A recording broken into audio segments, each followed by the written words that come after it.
Women over 50 are quite scared of wearing anything vintage or second-hand because they think they're going to look frumpy or like their grandma. So I'm going to show you 5 ways you can look super stylish wearing vintage and second-hand.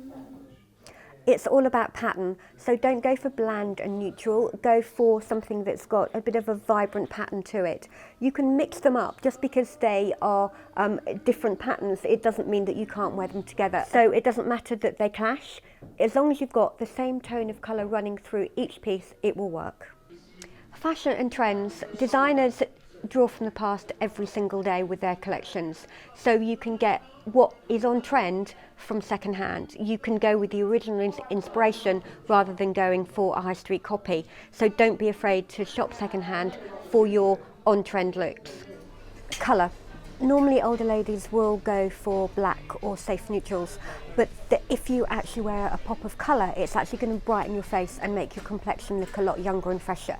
So banish the black, bury the beige, and go for a colour that really suits you rather than a boring black. You can just add a pop of colour with a scarf. It doesn't have to be a full-on colour outfit. Think old and new.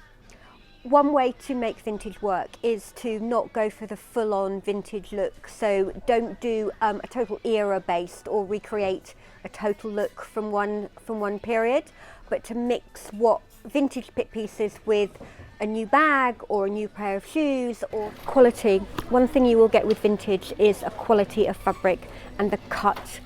And as an older woman, it's something that you need to be really aware of. Vintage fabrics will always give you that perfect cut.